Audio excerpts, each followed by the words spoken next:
What's up, space pirates? This is your captain, the effortlessly effervescent Dr. Disaster, and on a day where everybody is already thinking about voting, I thought it would be interesting to see how people are voting with their wallets when it comes to the Dragon Quest III remake. I thought it would be interesting to see if it looks like gamers are actually buying this game. I'd rather spit in your face. The thing is, on paper, this is a no-brainer. This game should be selling fairly well. It's a remake of a beloved old classic, and with the recent passing of the legendary Akira Toriyama, that should drive even more sales of the game. I mean, Dragon Ball Sparking Zero absolutely crushed it last month, so there is definitely a hunger for Toriyama's work out there, but with the censorship in this game and the pandering to gender ideological crap as we've discussed before, the game just doesn't seem to be getting any traction at all with gamers. Nobody cares. Nobody is watching their trailers. The preliminary sales information available to us on Steam doesn't look promising at all. Dragon Quest III is currently number 84 on Steam's top sellers list, and my sources in retail have informed me that virtually nobody is pre-ordering the game. Considering we are about a week away from release, all of this must be extremely concerning for Square Enix, but I have some more information concerning the sales of this game. Over on Amazon, the game hasn't even cracked the top 100 sellers in the video game category. Holy crap. Considering the expected budget for the game, it is most likely going to lose them a ton of money, which is funny. The makers of this game thought they were better and smarter than the likes of Akira Toriyama. They thought they'd swoop in and preach their progressive shit to the masses, but instead, they are the ones getting showered in shit.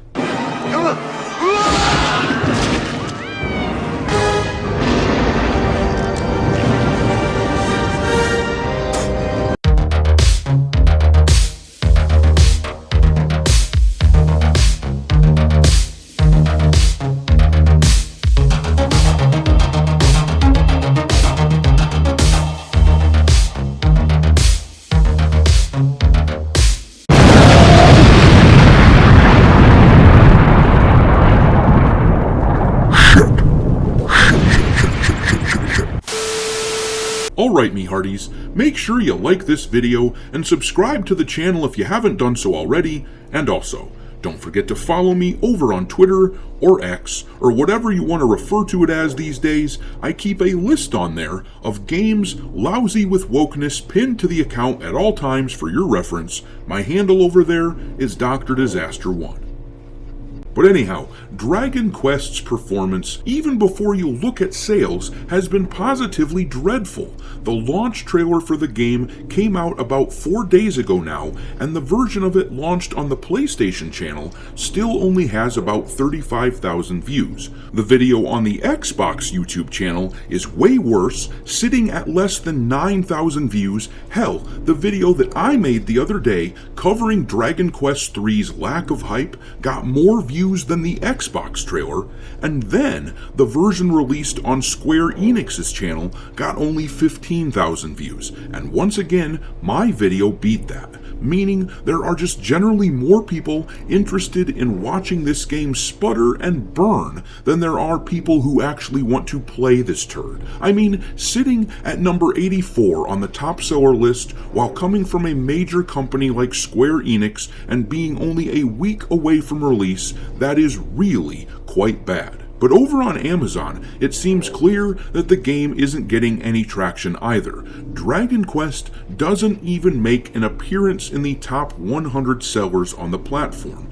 For reference, Super Mario Party is the top-selling game on the list, sitting at number 9. A bunch of accessories were the top 8 selections, and then Call of Duty Black Ops 6 for the PS5 is sitting at number 11, as you can see there.